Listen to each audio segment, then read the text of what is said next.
निर्मला अपने पति किशन, बहू और बेटे राघव के साथ रहती है। लेकिन राघव ने दूसरे धर्म की लड़की से लव मैरिज की थी, घर में सबके खिलाफ जाकर। इसीलिए निर्मला को अपनी बहू खुशबू बिल्कुल भी पसंद नहीं थी। माँ जी, शाम के खाने के लिए क्या बनाऊं? आपको क्या पसंद है? ये देख लड़की, मैं कोई तेरी मावा नहीं हूँ। ये बेमतलब रिश्ते मत जोड़। कितने सारे सपने सजाए थे मैंने, बेटे की शादी गांव के सरपंच की लड़की से करके ढेर सारा दहेज लूंगी। लेकिन मेरा इतना अच्छा नसीब कहाँ। ऊपर से राघव तुझे ले आया, एक तो दूसरे धर्म की, ऊपर से एक फूटी कौड़ी भी नहीं लाई। माँ जी, मुझे एक मौका तो दीजिए आप, मैं आपकी बहुत सेवा करूंगी, आपका दिल जीत लूंगी। तू चली जा मेरी नजरों के सामने से। मन तो करता है तुझे अभी धक्के मार के घर से निकाल दूं, लेकिन ऐसा नहीं कर सकती। बेटे की खुशी जो है तुझमें। अब खुशबू निराश होकर अपने कमरे में चली जाती है। मैं क्या करूं? कैसे माँ जी की नाराजगी दूर करूं? माँ जी तो मेरा मुंह भी नहीं देखना चाहती। खुशबू खुद से बातें कर ही रही होती है, इतने में राघव आता है और खुशबू से कहता है। क्या हुआ खुशबू, बहुत परेशान लग रही हो? देखिए ना राघव, माँ जी अभी तक नाराज हैं। मुझे लगा था कि धीरे धीरे माँ जी मुझे अपना लेंगी और हम सब खुशी से रहेंगे, लेकिन देखिए ना, माँ जी तो मेरा मुंह भी नहीं देखना चाहती। क्या करूँ मैं, कैसे माँ जी को मनाऊं? तुम चिंता मत करो खुशबू, मैं कल माँ से बात करता हूँ। नहीं, आप ऐसा मत कीजिए, वरना माँ जी और ज्यादा गुस्सा हो जाएंगी। मैं ही उनकी सेवा करके उन्हें मना लूंगी। अब राघव और खुशबू सो जाते हैं।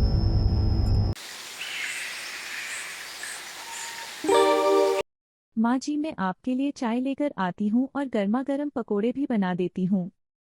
देख लड़की, मैंने तुझे कितनी बार कहा है ये झूठा दिखावा करना बंद कर और चली जा यहाँ से, मेरी नजरों के सामने से। अब खुशबू आंखों में आंसू लेकर किचन में चली जाती है। तभी खुशबू के ससुर वहां आते हैं। क्या हुआ बहू, नाराज लग रही हो? आज फिर से निर्मला ने कुछ बुरा भला कह दिया है क्या? नहीं पापा, माँ जी की नाराजगी तो लाजमी है, लेकिन मुझे ये नहीं समझ आ रहा कि माँ जी को मैं कैसे मनाऊं, वो तो मेरा मुंह भी नहीं देखना चाहती। बेटा, निर्मला का तो स्वभाव ही ऐसा है, लेकिन मेरी निर्मला ऊपर से कठोर दिखाती है, लेकिन अंदर से बहुत नरम दिल की है। लेकिन पापा, मुझे कुछ समझ नहीं आ रहा, माँ जी के दिल में मैं अपने लिए कैसे जगह करूं? देख बेटा, निर्मला को खाना बहुत पसंद है, तू खाने के जरिए उसे मना सकती है। लेकिन पापा, मैंने बहुत बार माँ जी के लिए खाना बनाया था, लेकिन उन्होंने देखा तक नहीं। मुझे नहीं लगता ये तरकीब काम करेगी। बेटा, तूने आज तक सादा सा खाना बनाया था, लेकिन तुझे पता है न, निर्मला को पनीर के कोफ्ते बहुत पसंद हैं। वो उसे कभी मना नहीं करेगी। तू एक बार पनीर के कोफ्ते बनाकर तो देख। अब खुशबू खुशी के साथ पनीर के कोफ्ते बनाने में लग जाती है। वो साथ ही बटर नान, जीरा राइस और मीठे में जलेबी भी बनाती है। माँ जी सुनिए, खाना खाने चलिए। आज मैंने आपके मनपसंद पनीर के कोफ्ते, बटर नान और जीरा राइस बनाए हैं और मीठे में गर्मा गर्म जलेबी भी बनाई है। अब निर्मला अपने मनपसंद पनीर के कोफ्ते और उनकी महक से खुश हो जाती है, लेकिन खुशबू से नाराजगी की वजह से कहती है, तूने फिर ये नाटक चालू कर दिया। मुझे कुछ नहीं खाना, समझी?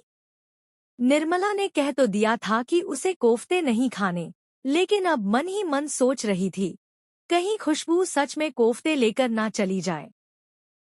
सच में तुम चाहती हो निर्मला कि बहू अपने बनाए हुए तुम्हारे मनपसंद पनीर के कोफ्ते लेकर चली जाए?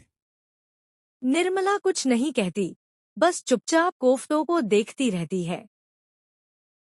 अब बस भी करो बहू पर अपनी नाराजगी और चलो खाना खाओ। मुझे तो इनकी खुशबू से ही पेट में चूहे दौड़ रहे हैं। अब निर्मला अपनी नाराजगी भूलकर खाना खाने बैठती है और खुशबू से कहती है, अच्छा चल, परोस दे खाना। देखती हूँ तेरे हाथों में कितना स्वाद है। बहू, खाना तो बहुत अच्छा बनाया है तूने। माँ जी, आपने मुझे बहू कहा, मुझे माफ कर दीजिए माँ जी। मैंने और राघव ने आपका बहुत दिल दुखाया है। अब इसके बाद मैं आपको शिकायत का मौका कभी नहीं दूंगी। बहू, मुझे कोई नाराजगी नहीं है तुझसे। मैं ही बहुत सख्ती से पेश आई। तेरे साथ माफ कर दे मुझे। उस दिन से सास और बहू बहुत प्यार से रहते हैं। निर्मला अपनी बहू को बेटी की तरह संभालती है और कुछ समय बाद खुशबू और राघव को एक प्यारी सी बेटी होती है जिसका नाम वो मायरा रखते हैं।